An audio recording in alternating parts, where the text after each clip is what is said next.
Muito bem, amados, nós vamos abrir a palavra de Deus na carta de Paulo aos Gálatas, no capítulo de número 3. Nós estamos estudando essa carta aos domingos, refletindo naquilo que o Senhor fala aos nossos corações.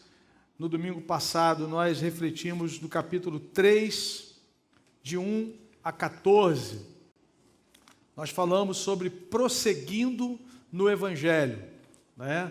Nós vimos ali que aquela igreja estava sendo exortada pelo apóstolo Paulo, porque eles começaram muito bem, mas em um determinado momento, por uma influência dos judaizantes, daqueles que estavam tentando convencer aqueles cristãos, na sua maioria gentios, de que eles, além de crer no Senhor Jesus, eles precisavam ainda guardar algumas ordenanças que diziam respeito ao povo de Israel, a circuncisão, aquelas cerimônias de purificação, que todas elas foram cumpridas na cruz do Calvário.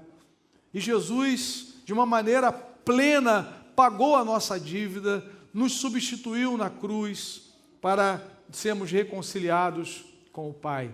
Nós vimos então que Deus chamou aqueles homens e mulheres da região da Galácia que viviam no pecado, na idolatria, numa vida de rebelião a Deus, da mesma maneira que nos chamou, pela pregação do Evangelho. Vejam no versículo 1, Paulo diz: ó Gálatas insensatos, quem os enfeitiçou ou quem os seduziu?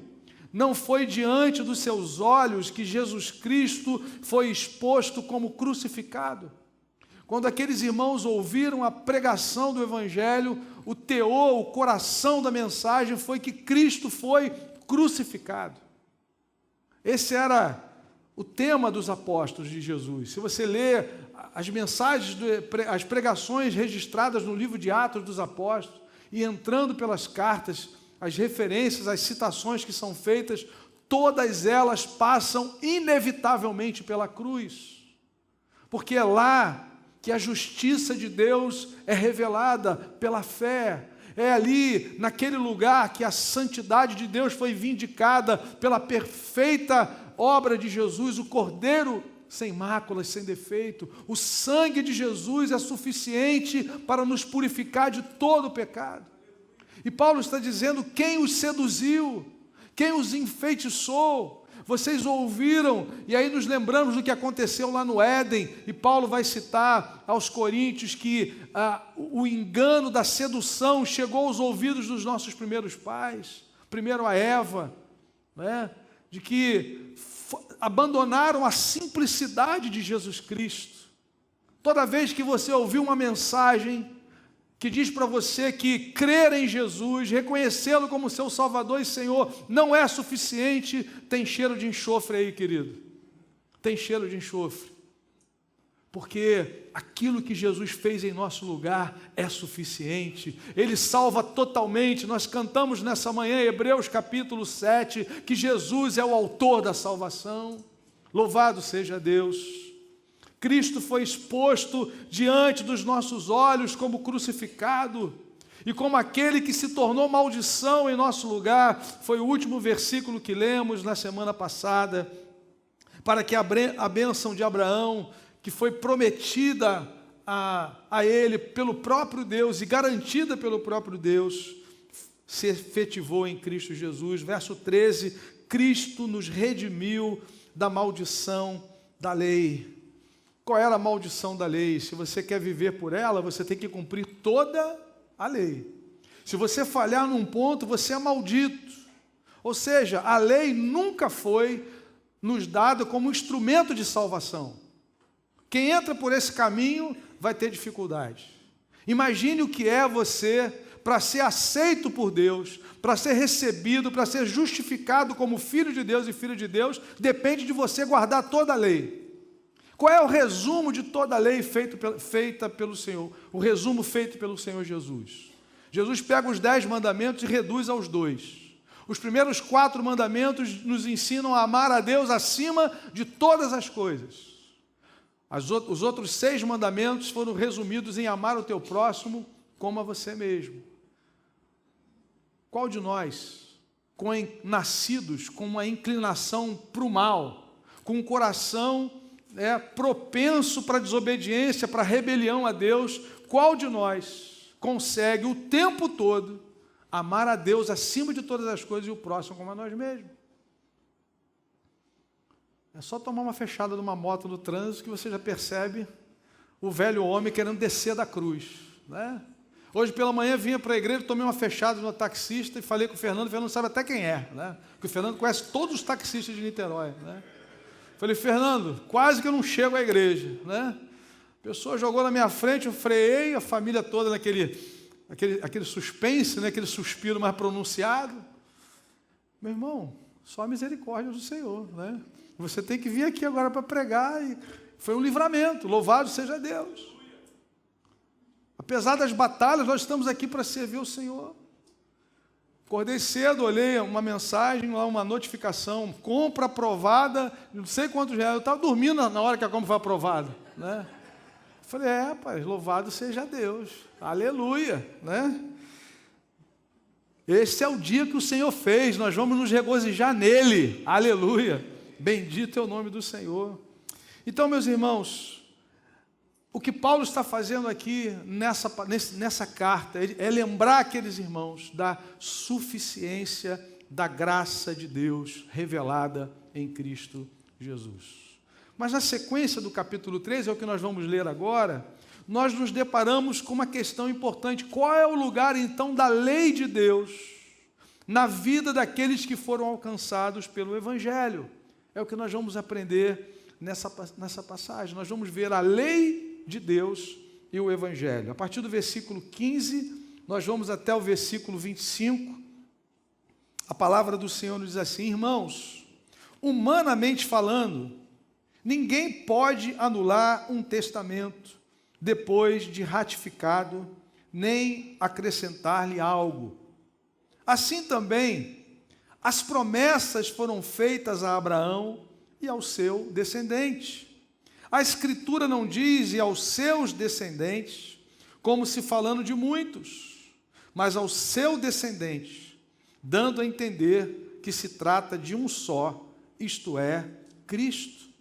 Quero dizer isto: a lei que veio 430 anos depois não anula a aliança previamente estabelecida por Deus, de modo que venha a invalidar a promessa. Pois se a herança depende da lei, já não depende de promessa.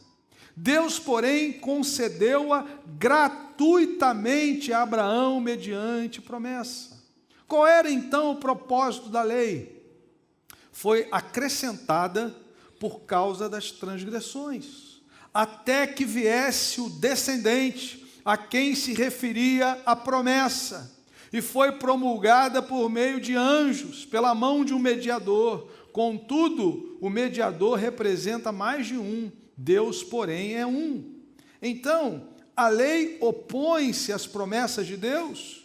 De maneira nenhuma, pois se tivesse sido dada uma lei que pudesse conceder vida, certamente a justiça viria da lei. Mas a Escritura encerrou tudo debaixo do pecado, a fim de que a promessa que é feita pela fé em Jesus Cristo fosse dada aos que creem. Antes que viesse essa fé, estávamos sob a custódia da lei, nela encerrados, até que a fé haveria de vir fosse revelada.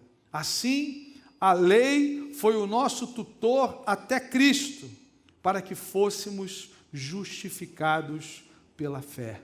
Agora, porém, tendo chegado à fé, já não estamos mais sob o controle do tutor. Amém, queridos? Que coisa boa, né? Primeiro, Paulo usa um argumento humano no versículo 15. Depois que o testamento foi selado, foi lavrado, né, não tem como anular. Então, partindo desse raciocínio, ele vai chegar na questão da lei.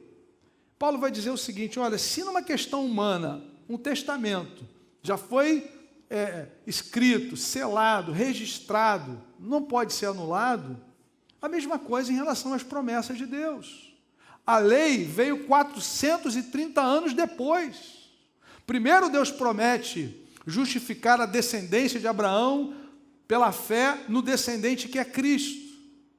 Depois, 430 anos depois, Deus dá a lei a Moisés. Aí Paulo está dizendo o seguinte: se numa questão humana não pode haver uma anulação, imagine naquilo que é promessa de Deus. Nós somos salvos pela promessa de Deus. A promessa que foi iniciada, foi dita pela primeira vez lá no Éden mesmo, de que ele enviaria alguém para esmagar a cabeça da serpente. E João vai interpretar isso dizendo: para isso se manifestou o Filho de Deus, para destruir as obras do diabo. Cristo Jesus é o descendente de Abraão que veio nos resgatar, que veio nos perdoar, que veio nos reconciliar com o Pai.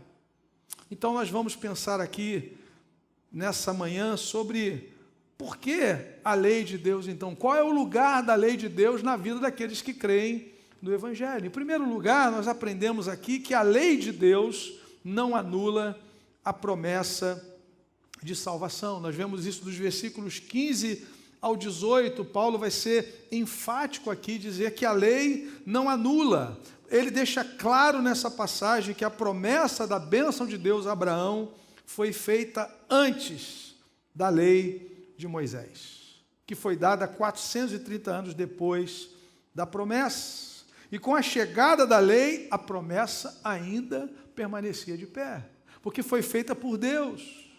Louvado seja o nome do Senhor. Vejam, se a lei de Moisés veio como forma de salvação, significa que Deus mudou de ideia.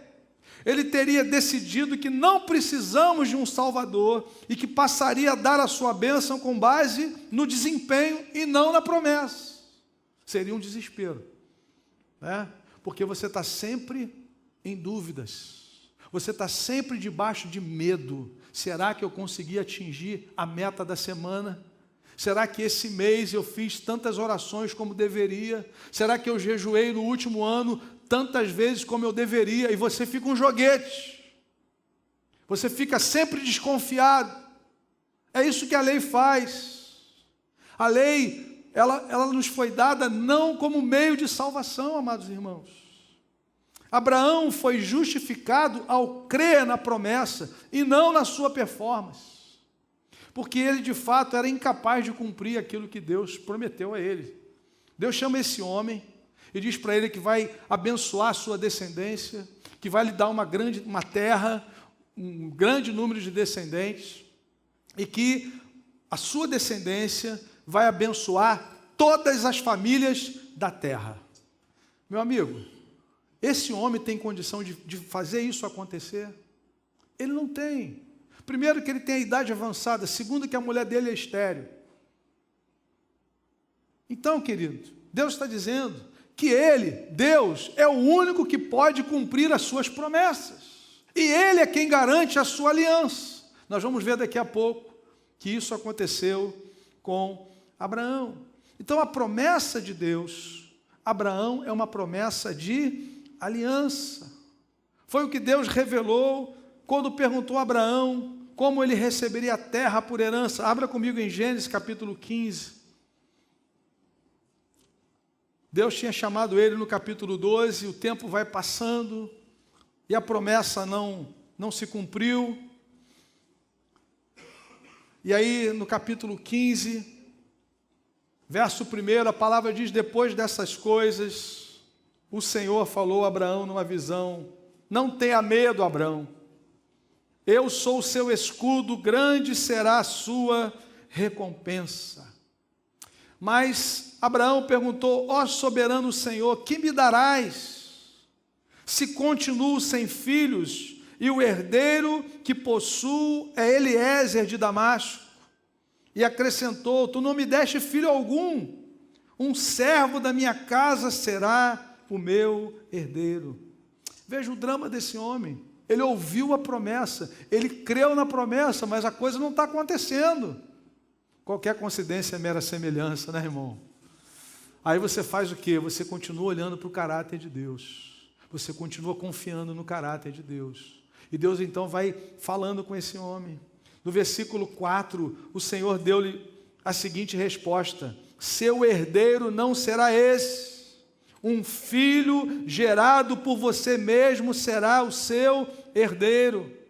Levando para fora da tenda, disse: olhe para o céu e conte as estrelas, se é que pode contá-las, e prosseguiu: assim será a sua descendência. Irmão, isso é surreal. O sujeito não consegue ter um filho. Deus fala assim: olha para as estrelas, a sua descendência vai ser assim. O justo viverá pela fé, meu irmão.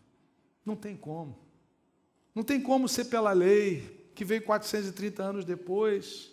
Versículo 6, Abraão creu no Senhor, e isso lhe foi creditado como justiça. É o que Paulo está dizendo aqui em Gálatas 3, nós lemos semana passada, Gálatas 3, 6, considere o exemplo de Abraão, ele creu em Deus, e isso lhe foi creditado como justiça. Bendito é o nome do Senhor. Disse ainda, Gênesis 15, 7, eu sou o Senhor que o tirei de Ur dos caldeus para lhe dar essa terra como herança. O homenzinho estava ali, tadinho, quieto, tranquilo, já consolado, não vou ter filho, esse monte de dinheiro que eu acumulei na vida, pela graça de Deus, vai ficar não sei para quem, né? Irmão, se tiver dinheiro guardado aí no banco, aí, cuidado que vai, né? Imagina ele, vai deixar para quem, né? E agora, ele ouve essa palavra, no versículo 7, Deus dizendo, eu tirei você de Ur dos caldeus. Deus tira esse homem, para dar-lhe esta terra como herança. Perguntou-lhe Abraão, verso 8, ó soberano Senhor, como posso saber que tomarei posse dela? Aí, meu irmão, vem uma aliança. Que coisa tremenda. O versículo de número 8, versículo de número 9, o Senhor diz para ele, traga-me uma novilha, uma cabra e um carneiro, todos com 3 anos de vida, também uma rolinha e um pombinho. Abraão trouxe todos esses animais, cortou-os ao meio e colocou cada metade em frente à outra. As aves, porém, ele não cortou. Nisso, aves de rapina começaram a descer sobre os cadáveres, mas Abraão os enxotava. Ao pôr do sol, verso 12, Abraão foi tomado de um sono profundo, e eis que vieram sobre ele trevas densas e apavorantes. Então o Senhor lhe disse, saiba, vejam, saiba, Deus está repetindo, Deus está enfatizando, saiba que os seus descendentes serão estrangeiros numa terra que não lhes pertencerá, onde também serão escravizados e oprimidos por 400 anos, mas eu castigarei a nação a quem servirão como escravos, e depois de tudo sairão com muitos bens. Você, porém, irá em paz a seus antepassados, e será sepultado em boa velhice. Na 4ª geração, os seus descendentes voltarão para cá, porque a maldade dos amorreus ainda não atingiu a medida completa. Depois que o sol se pôs, e veio a escuridão, eis que um fogareiro esfumaçante, com uma tocha acesa, passou por entre os pedaços dos animais. Naquele dia, o Senhor fez a seguinte aliança com Abraão, aos seus descendentes dei esta terra, louvado seja Deus. Era assim que se fazia aliança naquela época. Era aliança das partes, ou pacto das partes. Havia ali os animais que eram partidos ao meio, e aí cada lado era uma parte da aliança. Se uma da outra parte descumprisse, a outra poderia matar a que descumpriu. Curiosamente, irmãos, Abraão dormiu, ou seja, Abraão não assinou. E ao invés de Abraão assinar, ele dorme e passa um fogo no meio daqueles animais. Deus assina a aliança e ele garante que ele é quem cumpre a sua promessa. A promessa para se cumprir na sua vida não depende de você, depende de Deus. A promessa de salvação no Evangelho não depende de você, depende do sangue de Jesus vertido na cruz no nosso lugar. Louvado seja Deus por isso. Ah, querido, se dependesse de nós, em algum momento nós falharíamos. Se dependesse da nossa performance, é por isso que Paulo está dizendo, a promessa, a lei não anula a promessa, a lei não anula a aliança de Deus. Bendito é o nome do Senhor. Aleluia. Vejam o versículo de número 17, Gálatas 3, quero dizer isto, a lei que veio 430 anos depois não anula a aliança previamente estabelecida por Deus, de modo que venha invalidar a promessa, pois se a herança depende da lei, não depende da promessa. Deus, porém, concedeu-a gratuitamente a Abraão, mediante promessa. Por isso, Gálatas insensatos, quem vos enfeitiçou, quem seduziu vocês, quem convenceu vocês de que o sangue de Jesus não é suficiente, quem convenceu vocês de que a promessa de Deus não é suficiente, quem convenceu vocês que a aliança, a nova aliança selada no sangue de Jesus, para fazer de nós a igreja do Deus vivo, que vai viver eternamente no céu, não é suficiente para a sua salvação, que você ainda precisa acrescentar alguma coisa a mais, a cruz. Louvado seja Deus, porque a nossa salvação depende do Senhor, depende da promessa de Deus, da aliança que Ele fez e do sacrifício do seu Filho amado. Amém, amados? E aí nós chegamos à segunda verdade importante nessa passagem sobre a questão da lei. E essa é a pergunta do versículo 19, qual era então o propósito da lei? Pastor, é isso que eu quero saber, eu vim aqui para saber isso hoje, né? E aí, amados, ao responder essa pergunta, eu lancei mão de um comentário do pastor Luiz Saião, uma Bíblia que até eu recomendei aqui para um irmão, que vale a pena você comprar, a Bíblia Esperança. São 365 respostas, né? Perguntas e respostas de questões que a gente quer saber da Bíblia. É uma Bíblia muito abençoadora, Bíblia Esperança, produzida para a editora Vida Nova, principalmente para o novo convertido, vale a pena você adquirir essa Bíblia. E aí o pastor Luiz Saião faz um comentário sobre isso. Para quem então servia a lei de Deus, se ela não podia trazer salvação? E ele responde, não é difícil entender a finalidade da lei quando lemos as palavras de Paulo. A lei é expressão do caráter de Deus, é santa, boa e pura. Além disso, ela também servia de base objetiva para a comunhão com Deus. Todavia, isso é muito importante, nunca foi seu propósito trazer salvação ao homem. Ao contrário, ela nos serviu de tutor, entre parênteses, aio, para conduzir-nos a Cristo. Em resumo, a lei mostra o nosso pecado e conduz-nos à única fonte de salvação e justificação, Jesus Cristo. Amém, queridos? E é exatamente isso que nós encontramos aqui. Para que serve a lei? Ela foi acrescentada por causa das nossas transgressões até a vinda de Cristo. É isso que Paulo diz no verso 19. Qual era então o propósito da lei? Foi acrescentada por causa das transgressões até que viesse o descendente. A lei não veio nos falar sobre salvação, mas sobre pecado. Seu principal propósito é mostrar nosso problema, mostrar-nos o nosso problema. Somos pecadores que quebram a lei de Deus e provar que não podemos ser a solução, visto que somos incapazes de ser perfeitos cumpridores da lei. Amém? Eu tive a oportunidade de pregar numa igreja luterana de um pastor amigo meu, que eu discipulei quando jovem, lá em Curitiba, e num período de férias, foi quando o Tito nasceu, a gente estava ali perto, na cidade de Tubarão, e eu fui pregar na igreja. Eu preguei na igreja dele, os irmãos sabem que a igreja luterana é uma igreja que tem muitos símbolos, né? Temos aqui a Vivi, que é a esposa do Stefano, e eles usam muitos símbolos para apresentar o Evangelho. Na igreja que ele é pastor, da cidade de Tubarão, eles quase não têm essas tradições, né? Depende muito de cada igreja. Mas na congregação que eu fui pregar, ele já me alertou, olha, você vai ver algumas coisas que... E uma das coisas que me chamou a atenção é que existiam 2 velas acesas, né? 2 velas acesas. E aí, curiosidade, matou o gato, né? Eu falei, essas 2 velas, eu falei assim, uma representa a lei e outra representa o Evangelho. Essa era a percepção de Lutero. Ou seja, na lei, você reconhece que precisa do Evangelho. Então vejam, irmãos, lei e graça trabalham juntas na salvação.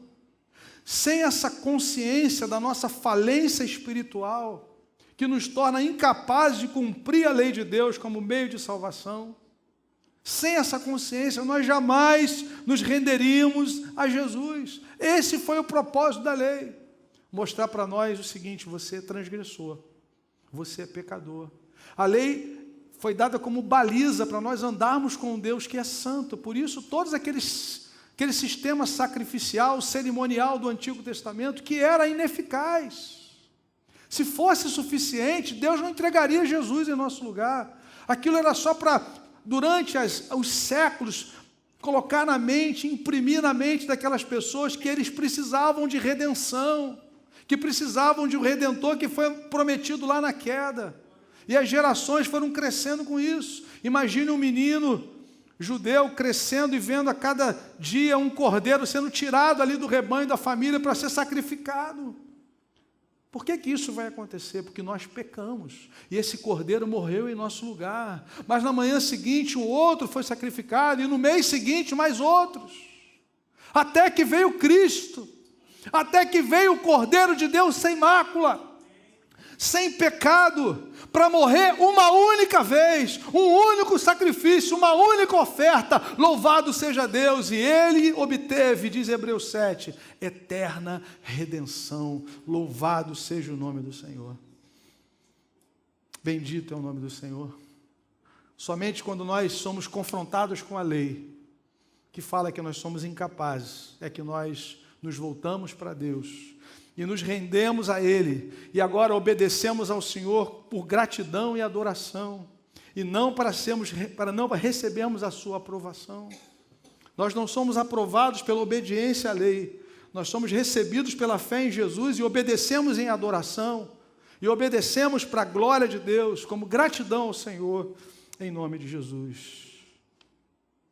E eu queria concluir dizendo, querido, que só quem conhece o tamanho da sua dívida diante de Deus é que valoriza a grandeza do pagamento realizado por Cristo em nosso lugar. E eu me lembro daquela passagem de Lucas 7, uma das mais lindas do Novo Testamento, quando Jesus entra na casa de um religioso que vive pela lei. O sistema de aproximação de Deus na cabeça dele é por meio da lei, por justiça própria. E aquele homem recebe Jesus, Lucas 7, a partir do versículo 36. E parece que chegou na casa dele qualquer pessoa. Ele não consegue entender a importância daquele hóspede, daquele homem que estava entrando na sua casa.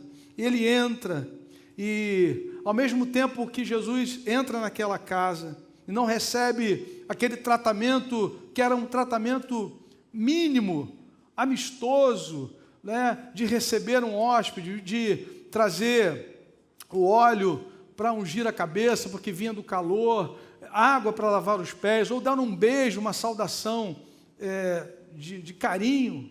Nada disso ele fez. Mas, ao mesmo tempo, entra na sua casa uma mulher pecadora, Lucas 7, 36 em diante.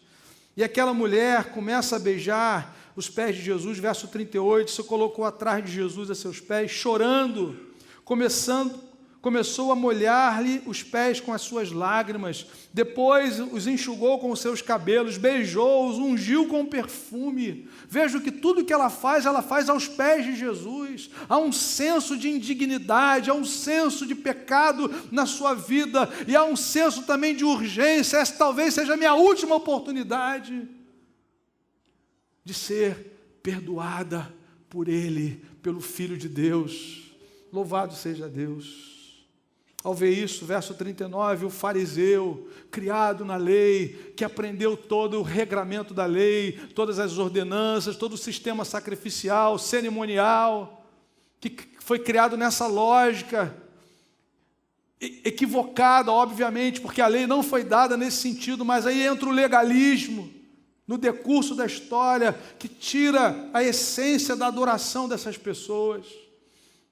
E eles então começam a viver por essas regras, regras e mais regras, Isaías 8, preceito e mais preceito. E esse homem então começa a ficar inquieto, e ele pensa consigo mesmo, no verso 39, se este homem fosse profeta, saberia quem nele está tocando, e que tipo de mulher é ela, uma mulher pecadora, como se ele não fosse. Porque na cabeça dele, ele é aceito por Deus porque ele é uma pessoa boa, ele guarda os preceitos da lei. Certamente, sábado de manhã, ele foi à sinagoga. E aí, amados, o texto continua. Jesus diz para ele, verso 40, Simão, tenho algo a lhe dizer. Dize, mestre, disse ele, 2 homens, vejam, 2 homens, deviam a certo credor, um lhe devia 500 denários e o outro 50. Nenhum dos 2 tinha com que lhe pagar. Guarde isso, nenhum dos 2 tinha com que lhe pagar. De quem Jesus está falando? De Simão e da mulher. Embora ele não reconhecesse que era pecador, Jesus está dizendo, nenhum dos 2 tinha com que pagar. Ele achava que só a mulher que não tinha como pagar a dívida. Mas Jesus está dizendo, nenhum dos 2. Nem aquele que tem uma vida de afronta direta a Deus, que envereda por um caminho de impiedade consciente, dizendo, eu quero curtir a vida, viver no pecado, eu não quero saber de Deus. Ou aquele que também afronta a Deus, porque acha que ele resolve a sua vida com Deus pela sua prática, pela sua justiça própria. Os 2 afrontam a Deus. Só existe um terceiro caminho, é o Evangelho. O Evangelho é, você não é tão pecador como você imagina, mas é amado por Deus. Você não conhece a gravidade do seu pecado, mas você é tão amado que Deus entregou o Filho dele por você. E só por meio do sangue de Jesus, pela aliança de Deus, pela promessa de Deus, é que nós somos justificados aos olhos do Senhor. Nenhum dos 2 tinha com que pagar. Por isso perdoou a dívida a ambos, diz Jesus. Qual deles o amará mais? Qual deles? Simão respondeu, suponho que aquele a quem foi perdoada a dívida maior. Você julgou bem, disse Jesus. Em seguida virou-se para a mulher e disse a Simão, vê essa mulher? Entrei em sua casa, mas você não me deu água para lavar os pés. Era costume naquela época, as ruas de terra, né, empoeiradas, as sandálias abertas. Então a primeira coisa que se fazia, dava água para lavar os pés, para um mínimo de convívio ali agradável, porque eles iam sentar no chão, pé com pé. E aí, queridos, ele não faz isso. Ela, porém, molhou os meus pés com as suas lágrimas e os enxugou com os seus cabelos. Você não me saudou com um beijo, mas essa mulher, desde que entrei aqui, não parou de beijar os meus pés. Era o ósculo que você dava para quem chegava na sua casa. Você não ungiu a minha cabeça com óleo, vindo do calor, havia um óleo ali que era derramado para refrescar, para trazer refrigério para o visitante. Ela derramou perfume nos meus pés. Portanto, eu lhe digo, os muitos pecados dela lhe foram perdoados. Querido, isso é para estar gravado na porta da nossa casa. Os seus pecados foram perdoados. Aleluia! Guarda isso no seu coração, na sua mente. Os seus pecados foram perdoados, os seus muitos pecados foram perdoados, pois ela amou muito. Mas aquele a quem pouco foi perdoado, pouco ama. E veja o que Jesus diz à mulher, versículo 48. Seus pecados estão perdoados. Aleluia. Os outros convidados começaram a perguntar, quem é esse que até perdoa pecados? E Jesus diz mais para aquela mulher, versículo 50, sua fé a salvou, vá em paz. Só quem reconhece o tamanho da sua dívida diante de Deus é que valoriza a grandeza do pagamento realizado por Cristo em nosso lugar. Amém, queridos? Por isso Paulo está dizendo insensatos. Por isso que Paulo, com veemência, se levanta para lembrar aqueles irmãos que eles receberam o Espírito não pela prática da lei, mas pela pregação da fé. Que eles foram perdoados e justificados por Deus, não por mérito deles, mas por aquilo que Jesus fez no seu lugar, para a glória de Deus. Amém, querido? Celebre ao Senhor nessa manhã. Os seus muitos pecados, os meus muitos pecados foram perdoados. Amém? A quem muito se perdoa, muito se ama. Essa é a lógica de Deus. Primeiro Ele trata do nosso maior problema. Ele não está esperando que você ame primeiro a Ele, obedeça primeiro para depois te salvar. Primeiro Ele faz isso. Primeiro Ele entrega o Cordeiro de Deus, o seu Filho perfeito, no nosso lugar, para que você creia, seja justificado, e aí você possa amá-lo em resposta ao amor. Ele nos amou primeiro. Amém, queridos? Essa é a lógica do Evangelho. Ele nos amou primeiro. Ele deu o primeiro passo. Ele pensou em nós na eternidade. Ele veio ao nosso encontro. O Filho do Homem veio buscar e salvar o que estava perdido. Não somos nós que vamos até Ele. Ele veio até nós. Não foram vocês que me escolheram. Eu vos escolhi a vós outros, diz o Senhor. Bendito é o nome do Senhor. Duas aplicações, amados. A primeira delas, olhe para a lei de Deus e seja confrontado com a grandeza do seu pecado. Mas olhe também para a cruz e seja perdoado no sangue de Jesus Cristo. Amém?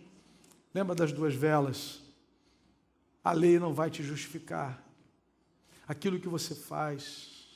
Ou talvez ficar pensando assim, não, primeiro eu mesmo vou mudar a minha vida, eu preciso dar uma arranjada primeiro na minha vida, para depois eu me entregar a Cristo. Não, querido, venha, Ele te convida hoje a, pela fé, entregar a sua vida a Ele, e receber o seu perdão, porque o perdão que Ele te oferece, está baseado na promessa, e não na lei. Abraão dormiu, na hora de assinar, quando o tabelião trouxe o livro para Abraão assinar, Abraão estava dormindo. Então Deus passou com fogo e queimou aquilo tudo. Porque depende do Senhor. A aliança é selada no sangue de Jesus e depende de Deus. Amém? Assim como a história do povo de Israel, segunda aplicação, conhecemos primeiro o Deus libertador para depois aprendermos o caminho da obediência a Ele. Não mude essa lógica.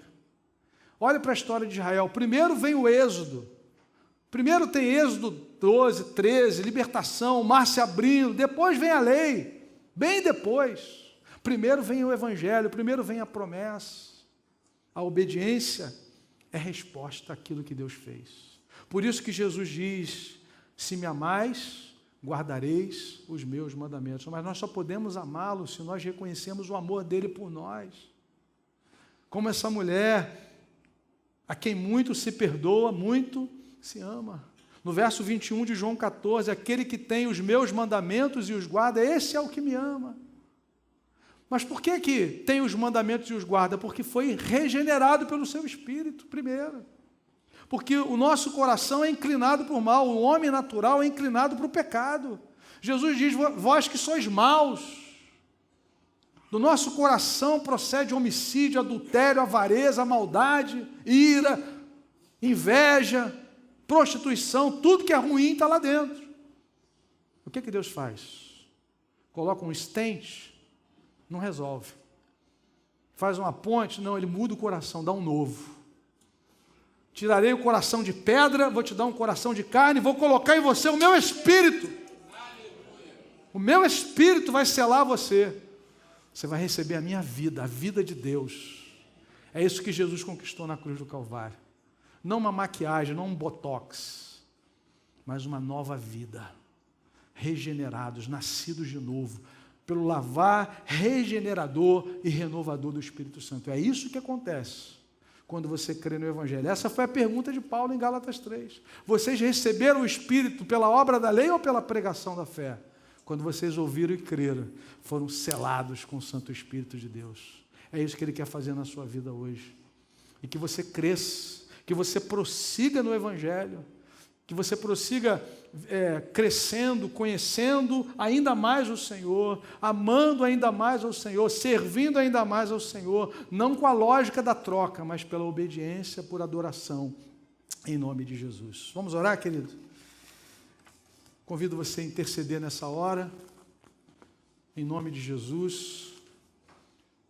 A igreja de olhos fechados, clamando ao Senhor. Talvez alguém nessa manhã, neste lugar, que ouviu essa mensagem e o Espírito Santo tem trabalhado no seu coração e você deseja, num ato de fé, dizer: Senhor, eu quero receber a Cristo pela fé nessa manhã. Eu entendi que eu não posso ser salvo por aquilo que eu faço, mas somente por aquilo que Cristo fez em meu lugar. A igreja de olhos fechados orando, em nome de Jesus. Se há alguém nessa manhã que gostaria de dizer: Senhor Jesus, pela fé, assim como Abraão creu e foi justificado, eu quero entregar a minha vida ao Senhor Jesus. Quero recebê-lo como meu Salvador e Senhor nessa manhã. Se há alguém nessa condição aqui, eu gostaria que você ficasse de pé. Eu quero orar por você agora, em nome de Jesus. Você quer dizer: Senhor Jesus, eu reconheci nessa manhã que eu não posso ser salvo pela minha força, pelos meus méritos. Eu não tenho força em mim, mas eu deposito toda a minha fé no Senhor. Isso é a fé salvadora, que descansa tão somente em Jesus. Se você deseja, fique de pé, eu quero orar por você. Alguém nessa manhã que gostaria de receber a Jesus Cristo como seu Salvador e Senhor, gostaria que você ficasse de pé, eu quero orar por você agora, em nome de Jesus. Em nome de Jesus. Vamos orar, queridos, vamos agradecer ao Senhor pela obra de Cristo em nosso lugar e que Ele nos faça crescer a cada dia da dependência do Seu Espírito. Senhor amado, muito obrigado, porque, ó Pai, fomos confrontados pela Tua lei. A Tua lei é boa, santa e justa, porque Tu és bom, santo e justo, Senhor. A lei reflete o Teu caráter, mas nós fomos contaminados pelo pecado. Por isso nós não cumprimos, não conseguimos cumprir toda essa lei que é boa. E, ó Pai, nós enfrentamos uma lei dentro de nós, uma guerra dentro de nós, que só é resolvida quando nos rendemos ao Senhor Jesus, quando somos justificados pelo sangue do Cordeiro, aquele que cumpriu toda a lei em nosso lugar, que foi obediente até a morte, morte de cruz. Por isso nós te bendizemos, Senhor. O escrito de dívida que era contra nós foi cancelado e nós somos perdoados. Nenhuma condenação há para aqueles que estão em Cristo Jesus. Nós te adoramos, nós te bendizemos. Enche-nos do Teu Santo Espírito, Pai. Enche-nos dessa alegria. Faz-nos te amar cada vez mais. A quem muito se perdoa, muito se ama, Senhor. Bendito é o Teu nome, em nome de Jesus. Aleluia.